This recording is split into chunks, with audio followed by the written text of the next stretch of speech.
ಜಮ್ಮು ಕಾಶ್ಮೀರಕ್ಕೆ ಭೇಟಿ ಕೊಟ್ಟಿದ್ದಾರೆ ರಾಜನಾಥ್ ಸಿಂಗ್ ಅವರು। ರಕ್ಷಣಾ ಸಚಿವ ರಾಜನಾಥ್ ಸಿಂಗ್ ಅವರು ಶ್ರೀನಗರದ ಬಾದಾಮಿ ಬಾಗ್ ಕಂಟೋನ್ಮೆಂಟ್ಗೆ ಭೇಟಿ ಕೊಟ್ಟಿದ್ದಾರೆ। ಜಮ್ಮು ಕಾಶ್ಮೀರಕ್ಕೆ ಭೇಟಿ ಕೊಟ್ಟಿರೋದು ಸೈನಿಕರೊಂದಿಗೆ ಸಂವಹನ ನಡೆಸ್ತಾ ಇದ್ದಾರೆ ರಾಜನಾಥ್ ಸಿಂಗ್। ಇನ್ನೇನು ಕೆಲವೇ ಕ್ಷಣಗಳಲ್ಲಿ ಅಧಿಕಾರಿಗಳ ಜೊತೆಗೆ ಮೀಟಿಂಗ್ ಕೂಡ ನಡೆಯುತ್ತೆ। ರಕ್ಷಣಾ ಸಚಿವ ರಾಜನಾಥ್ ಸಿಂಗ್ ಅವರು ಈಗಾಗಲೇ ಶ್ರೀನಗರಕ್ಕೆ ಭೇಟಿ ಕೊಟ್ಟಿದ್ದು ಸಂವಹನ ಕೂಡ ನಡೀತಾ ಇದೆ। ಮಾಹಿತಿಯನ್ನ ಪಡ್ಕೊಂಡು ಅಧಿಕಾರಿಗಳ ಜೊತೆಗೆ ಮೀಟಿಂಗ್ ಕೂಡ ಕರೀತಾರೆ। ಜಮ್ಮು ಕಾಶ್ಮೀರದ ಶ್ರೀನಗರದಲ್ಲಿ ಸದ್ಯ ಒಂದಷ್ಟು ಸಂವಹನ ನಡೀತಾ ಇದೆ, ಸಂವಾದವನ್ನ ನಡೆಸ್ತಾರೆ, ಮಾಹಿತಿಯನ್ನ ಪಡ್ಕೊಳ್ತಾರೆ। ಈಗಾಗಲೇ ಪುಲ್ವಾಮಾ ಬಳಿ ಕೂಡ ಗುಂಡಿನ ಚಕಮಕಿ ಆಗಿರೋದ್ರಿಂದ ಅದಕ್ಕೆ ಸಂಬಂಧಪಟ್ಟಂತೆ ಮಾಹಿತಿ ಪಡ್ಕೊಳ್ತಾರೆ। ರಕ್ಷಣಾ ಸಚಿವ ರಾಜನಾಥ್ ಸಿಂಗ್ ಅವರು ಸದ್ಯ ಸೈನಿಕರ ಜೊತೆಗೆ ಸಂವಾದವನ್ನ ನಡೆಸ್ತಾ ಇದ್ದಾರೆ, ಮಾಹಿತಿ ಕಲೆ ಹಾಕ್ತಿದ್ದಾರೆ, ಏನಾಯಿತು ಏನು ಕತೆ ಅಂತ। ಜೊತೆಗೆ ಫೋರ್ಸ್ ಬಗ್ಗೆ ಕೂಡ ಮಾತನಾಡ್ತಾರೆ, ಎಲ್ಲೆಲ್ಲಿ ಎಷ್ಟೆಷ್ಟು ಸೇನೆ ನಿಯೋಜನೆ ಆಗಿದೆ, ಎಲ್ಲೆಲ್ಲಿ ಹಾನಿ ಉಂಟಾಗಿದೆ ಅಂತ। ರಾಜನಾಥ್ ಸಿಂಗ್ ಅವರು ಸದ್ಯ ಶ್ರೀನಗರದಲ್ಲಿ ಇರುವಂಥ ದೃಶ್ಯಗಳನ್ನು ನೀವು ಗಮನಿಸ್ತಾ ಇದ್ದೀರಾ। ಬಾಗ್ ಕಂಟೋನ್ಮೆಂಟ್ಗೆ, ಶ್ರೀನಗರದ ಬಾದಾಮಿ ಬಾಗ್ ಕಂಟೋನ್ಮೆಂಟ್ಗೆ ಭೇಟಿ ಕೊಟ್ಟಿರೋದು, ಅಲ್ಲಿ ಸೈನಿಕರ ಜೊತೆಗೆ ಮಾಹಿತಿಯನ್ನು ಕಲೆ ಹಾಕ್ತಾ ಇದ್ದಾರೆ। ಇದಾದ ನಂತರ ಒಂದು ಮೀಟಿಂಗ್ ಇರುತ್ತೆ ಅಧಿಕಾರಿಗಳ ಜೊತೆಗೆ। ಆ ಮೀಟಿಂಗ್ನಲ್ಲಿ ಈಗ ಸೈನಿಕರು ಏನು ಹೇಳಿರ್ತಾರೆ, ಏನು ಬೇಕಂತ ಕೇಳಿರ್ತಾರೆ ಸೇನೆಗೆ ಸಂಬಂಧಪಟ್ಟಂತೆ, ಅದೆಲ್ಲದ್ರ ಬಗ್ಗೆ ಕೂಡ ಅಧಿಕಾರಿಗಳ ಜೊತೆಗೆ ಮಾಹಿತಿಯನ್ನು ಹಂಚಿಕೊಳ್ತಾರೆ। ಸದ್ಯದ ದೃಶ್ಯಗಳನ್ನು ನೀವು ಗಮನಿಸ್ತಾ ಇದ್ದೀರಾ। ಶ್ರೀನಗರದ ಬಾದಾಮಿ ಬಾಗ್ ಕಂಟೋನ್ಮೆಂಟ್ನಲ್ಲಿ ರಾಜನಾಥ್ ಸಿಂಗ್ ಅವರು ಇರೋದು, ರಕ್ಷಣೆಗೆ ಸಂಬಂಧಪಟ್ಟಂತೆ ಮತ್ತಷ್ಟು ಮಾಹಿತಿಯನ್ನು ಪಡ್ಕೊಳ್ತಾ ಇದ್ದಾರೆ। ಈಗಾಗಲೇ ಜಮ್ಮು ಕಾಶ್ಮೀರದ ಪುಲ್ವಾಮಾದಲ್ಲಿ ಎನ್ಕೌಂಟರ್ ಆಗಿದೆ, ಓರ್ವ ಉಗ್ರನ ಸದೆ ಬಡಿದಿದೆ ಸೇನಾಪಡೆ। ರಕ್ಷಣಾ ಕಾರ್ಯಾಚರಣೆ ಹಾಗೆ ಮುಂದುವರಿತಾ ಇದೆ, ಅಂದರೆ ಅಲ್ಲಿರುವಂಥ ಸ್ಥಳೀಯರಿರ್ಬೋದು, ಜೊತೆಗೆ ಜನವಸತಿ ಪ್ರದೇಶಗಳ ಮೇಲೆ ಅಟ್ಯಾಕ್ ಏನಾಗುತ್ತೆ ಅದನ್ನು ತಡೆಯುವಂಥ ಕೆಲಸ ನಡೀತಾ ಇದೆ। ಅದೇ ರೀತಿಯಾಗಿ ಜಮ್ಮು ಮತ್ತು ಕಾಶ್ಮೀರದ ಪುಲ್ವಾಮಾ ಜಿಲ್ಲೆಯಲ್ಲಿ ಈಗಾಗಲೇ ಭಾರತೀಯ ಸೇನಾಪಡೆ ಎನ್ಕೌಂಟರ್ ನಡೆಸಿದ್ದು, ಓರ್ವ ಉಗ್ರನನ್ನು ಈಗಾಗಲೇ ಹತ್ಯೆ ಮಾಡಲಾಗಿದೆ। ದಕ್ಷಿಣ ಕಾಶ್ಮೀರದ ಅವಂತಿಪೋರಾದ ನಾಡರ್ ಟ್ರಾಲಾ ಪ್ರದೇಶದಲ್ಲಿ ಉಗ್ರರು ಅಡಗಿ ಕೂತ್ಕೊಂಡಿದ್ರು। ಆ ಜಾಗವನ್ನು ಪತ್ತೆ ಹಚ್ಚಿ ನಿಖರವಾದಂಥ ಮಾಹಿತಿ ಗೊತ್ತಾಗ್ತಾ ಇದ್ದಂತೆ ಈ ಒಂದು ಕಾರ್ಯಾಚರಣೆ ನಡೆದಿರೋದು। ಸದ್ಯ ಈ ಕಾರ್ಯಾಚರಣೆ ಆದ ನಂತರ ರಕ್ಷಣಾ ಸಚಿವ ರಾಜನಾಥ್ ಸಿಂಗ್ ಅವರು ಸೇನೆಯೊಂದಿಗೆ ಮಾತುಕತೆ ಶುರು ಮಾಡಿದ್ದಾರೆ, ಅದ್ರ ಬಗ್ಗೆ ಮಾಹಿತಿಯನ್ನು ಪಡ್ಕೊಳ್ತಾ ಇದ್ದಾರೆ। ಒಂದಷ್ಟು ಉಗ್ರರ ನೆಲೆಗಳ ಟಾರ್ಗೆಟ್ ಕೂಡ ಆಗಿರುತ್ತೆ, ಅದಕ್ಕೆ ಸಂಬಂಧಪಟ್ಟಂತೆ ಮುಂದಿನ ಕಾರ್ಯಾಚರಣೆ ಇರ್ಬೋದು, ಅದೆಲ್ಲದೂ ಕೂಡ ರಕ್ಷಣಾ ಗೃಹ ಹಾಗೂ ಸೈನಿಕರು ಮತ್ತು ಅಧಿಕಾರಿಗಳಿಗೆ ಗೊತ್ತಿರುತ್ತೆ। ಅದಕ್ಕೆ ಸಂಬಂಧಪಟ್ಟಂತೆ ಮ್ಯಾರಥಾನ್ ಮೀಟಿಂಗ್ಗಳು ಕೂಡ ಆಗ್ತಿವೆ, ಅವುಗಳನ್ನು ನೀವು ಗಮನಿಸ್ತಾ ಇದ್ದೀರಾ। ಸದ್ಯ ರಾಜನಾಥ್ ಸಿಂಗ್ ಅವರು ಈಗ ಸೇನೆಯೊಂದಿಗೆ ಮಾತನಾಡಿದ್ದಾರೆ, ಅವರು ಭಾರತ್ ಮಾತಾ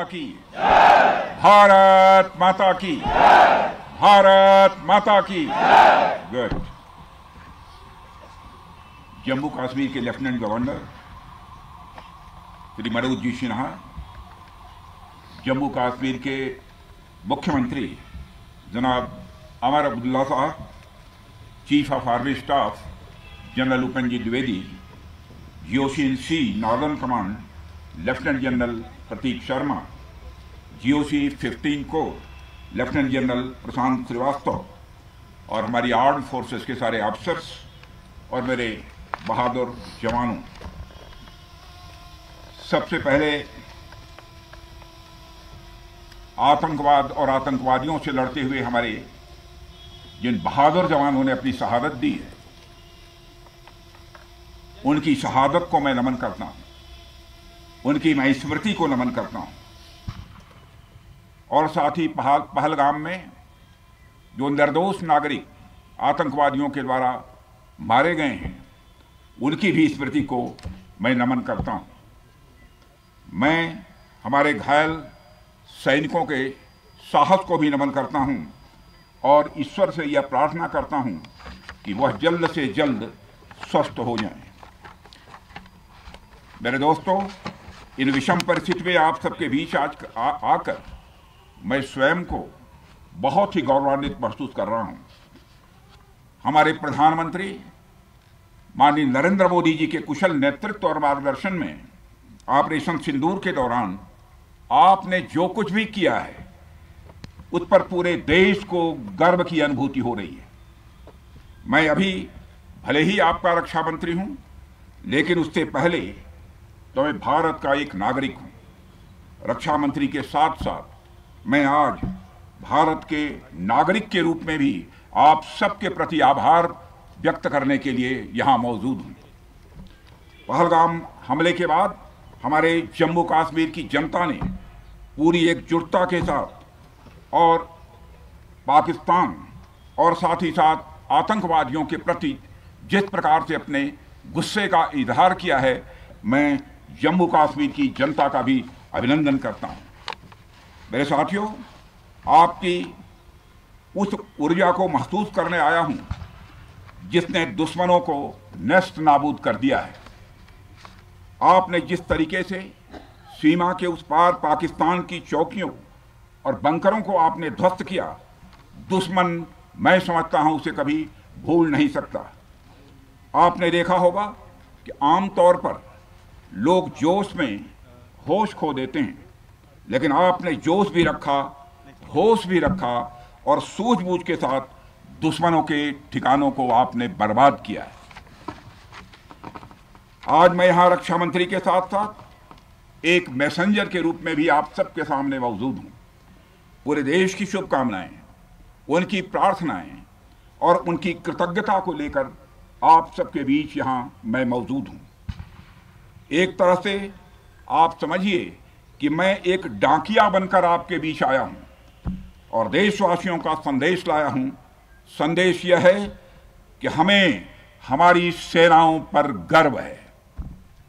साथियों, ऑपरेशन सिंदूर सिर्फ एक ऑपरेशन का नाम भर नहीं है, बल्कि यह एक हमारी प्रतिबद्धता है, यह हमारा यह कमिटमेंट है।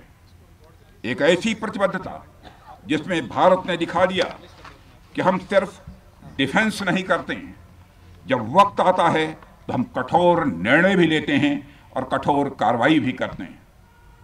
यह ऑपरेशन उस एक एक जवान की आंखों में देखा गया सपना था कि हर आतंकी ठिकाना, चाहे वह घाटियों में छुपा हो या बंकरों में दबा हो, हम वहां पहुंचेंगे और दुश्मन की छाती चीर कर हम उन आतंकी ठिकानों को खत्म करके ही हम वापस लौटेंगे। मेरे साथियों, ऑपरेशन सिंदूर आतंकवाद के खिलाफ भारत द्वारा चलाई गई अब तक के इतिहास की मैं मानता हूं यह सबसे बड़ी कार्रवाई है। 35-40 वर्षों से भारत सरहद पार से चलाए जा रही आतंकवाद का सामना कर रहा है।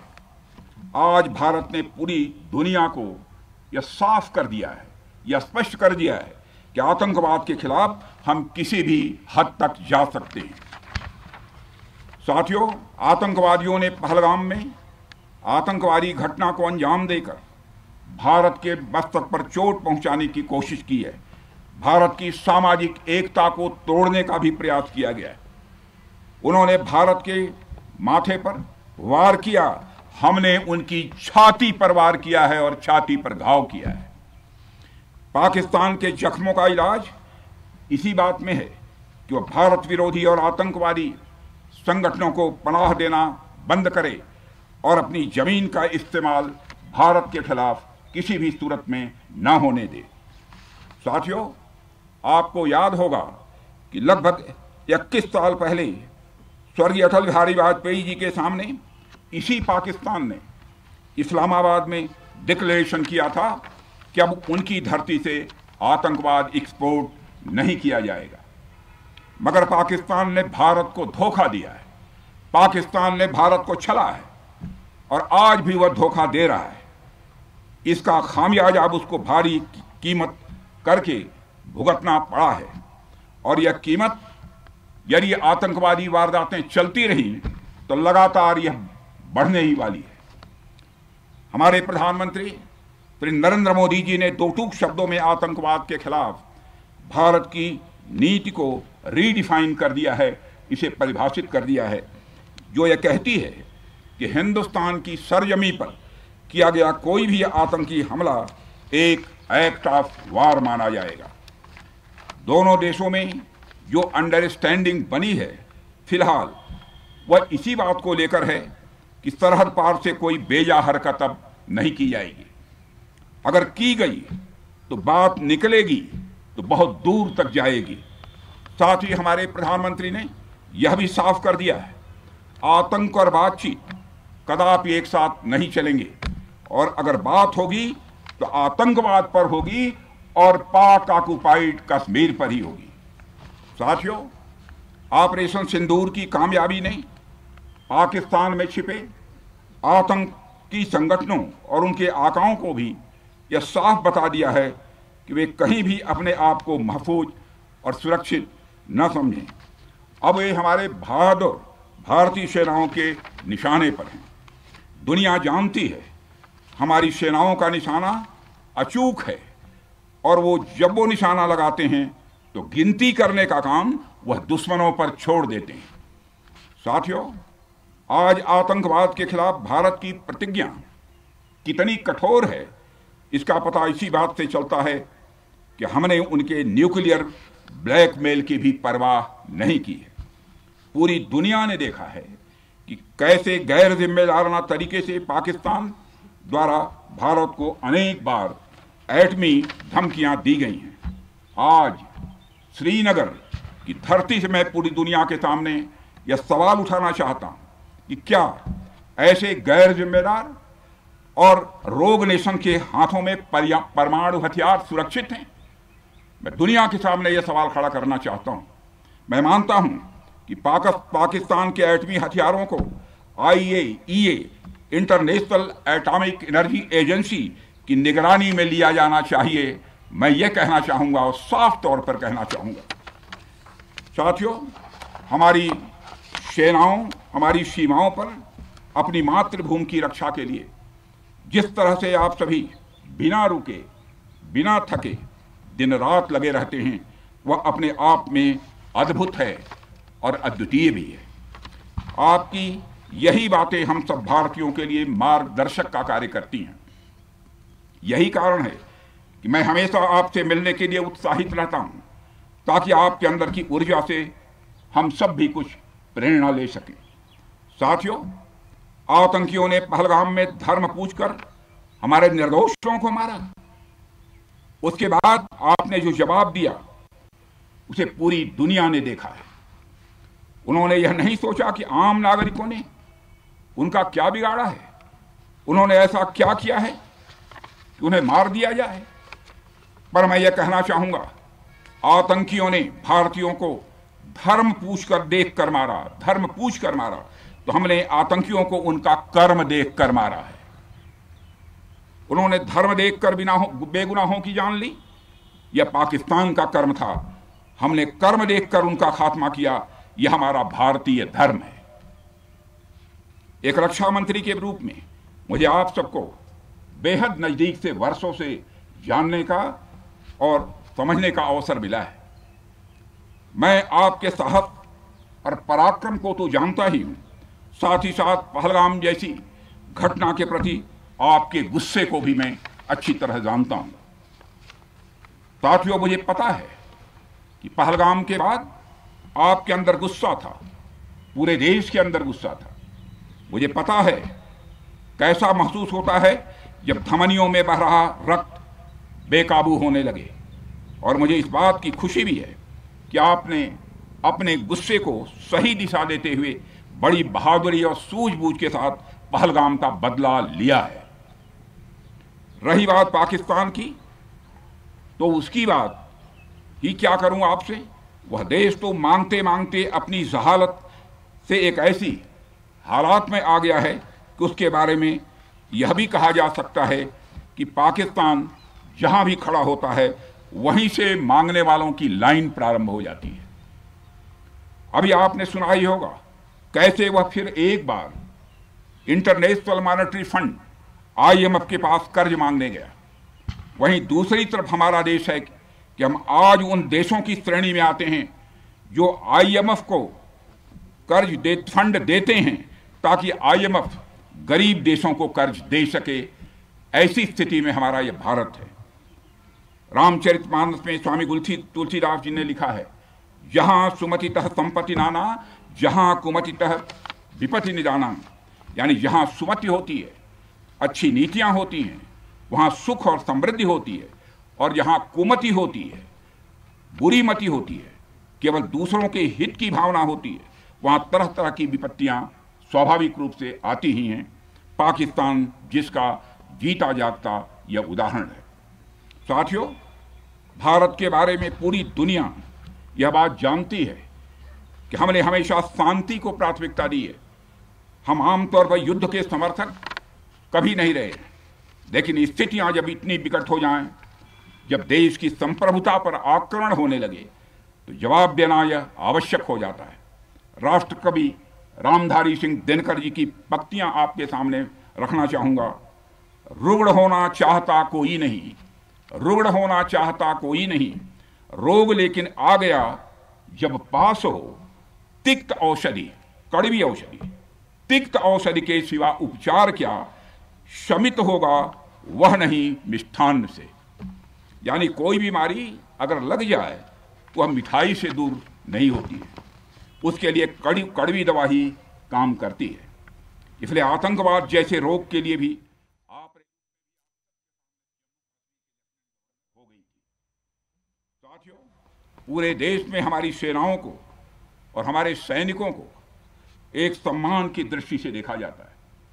एक सशक्त राष्ट्र वही होता है जो अपनी सेनाओं को सम्मान के साथ साथ आधुनिक हथियार और साजो सामान भी दे जिसकी उसे जरूरत है। मुझे गर्व है कि आज प्रधानमंत्री जी के नेतृत्व में सरकार हमारी सेनाओं के लिए यह सब सारा काम कर रही है। हमने यह सुनिश्चित किया है कि हमारी सेनाएं हर परिस्थिति के लिए तैयार रहें। और मैं यहाँ पर army chief general Upendra Dwivedi ji को भी बधाई देना चाहता हूँ, क्योंकि बार बार मेरी चर्चा होती रही है और बार बार मैं ये पूछता हूँ कि जो भी आवश्यकताएं हैं उन आवश्यकताओं को पूरा करने के लिए हम पूरी तरह से तैयार हैं। और इसलिए इसके लिए हम वर्ल्ड क्लास बेहतरीन गुणवत्ता वाले साजो सामान अपनी सेनाओं को देने की कोशिश कर रहे हैं। आज आधुनिक राइफल्स, मिसाइल डिफेंस शील्ड और ड्रोन्स जैसी नई पीढ़ी के कई इक्विपमेंट को तेजी से भारत में ही बनाया जा रहा है। साथियों, इसके अलावा सीमावर्ती इलाकों में हमने जो काम किया है वो आप सब देख रहे होंगे। आज एलएसी और एलओसी पर भी कनेक्टिविटी है, वैसी पहले शायद कभी नहीं थी। हमने हर स्तर पर यह दिखाया है कि हमारी सरकार केवल युद्ध भूमि पर ही नहीं बल्कि व्यक्तिगत रूप से और पारिवारिक रूप के साथ अपने सेना के जवानों के साथ खड़ी है। साथियों, अंत में एक बार फिर आप सभी को आपके शौर्य और पराक्रम के लिए हृदय से हार्दिक बधाई देता हूं। मैं आपको यह आश्वासन देता हूं कि हमारे प्रधानमंत्री जी के नेतृत्व में देश की सरकार और देश की जनता हर कदम पर, हर स्थिति में आपके साथ कंधे से कंधा मिलाकर खड़ी है। मुझे पूरा विश्वास है कि आपके सहयोग से हम इस पूरे क्षेत्र में आतंकवाद का समूल नाश करेंगे, ताकि कल को कोई भारत की संप्रभुता के खिलाफ आंख उठाने की हिमाकत न कर सके। इसी आशा और विश्वास के साथ आप सबके शौर्य और पराक्रम की सराहना करते हुए और आप सभी को अपनी हार्दिक शुभकामनाएं देते हुए अपना निवेदन समाप्त करता हूं। बोलिए जय हिंद, जय हिंद। यहाँ का घोष वाक्य क्या है? भारत माता की जय है। क्या बात है।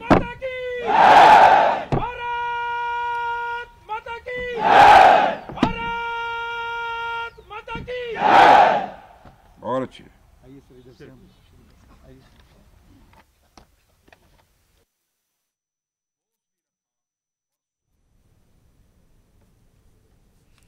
ಎಸಿದು ರಕ್ಷಣಾ ಸಚಿವ ರಾಜನಾಥ್ ಸಿಂಗ್ ಅವರ ಮಾತು. ಅಂದ್ರೆ ಸೇನೆಯನ್ನ ಉದ್ದೇಶಿಸಿ ಆಪರೇಷನ್ ಸಿಂಧೂರ ಸಕ್ಸಸ್ನ ಬಗ್ಗೆ ರಾಜನಾಥ್ ಸಿಂಗ್ ಅವರು ಮಾತನಾಡಿರೋದು. ಜೊತೆಗೆ ಉಗ್ರರನ್ನ ಹುಡುಕಿ ಕೊಲ್ಲುವಂತ ಕೆಲಸವನ್ನ ನಮ್ಮ ಸೇನೆ ಮಾಡುತ್ತೆ, ಆ ಶಕ್ತಿ ಸಾಮರ್ಥ್ಯ ನಮ್ಮ ಸೇನೆಗಿದೆ. ಈಗಾಗಲೇ ಭಾರತದ ಧೈರ್ಯದ ಬಗ್ಗೆ ಪಾಕಿಸ್ತಾನ ಪ್ರಶ್ನೆ ಮಾಡಿದೆ. ನಾವೀಗ ಆಪರೇಷನ್ ಸಿಂಧೂರ ಮೂಲಕ ಒಂದು ಸಕ್ಸಸ್ ಅನ್ನ ಕಂಡಿದ್ದೇವೆ. ಅದೇ ರೀತಿಯಾಗಿ ಉಗ್ರರು ಬಂಕರ್ನಲ್ಲಿ ಅಡಗಿದ್ರು, ಅರಣ್ಯದಲ್ಲಿ ಅಡಗಿ ಕುಳಿತಿದ್ರು ಕೂಡ ಅವರನ್ನ ಹುಡುಕಿ ಹೊಡೆಯುವಂತ ಕೆಲಸವನ್ನ ನಮ್ಮ ಸೇನೆ ಮಾಡುತ್ತೆ. ಅದರ ಜೊತೆಗೆ ಪಾಕಿಸ್ತಾನ ಏನು ಅಣ್ವಸ್ತ್ರ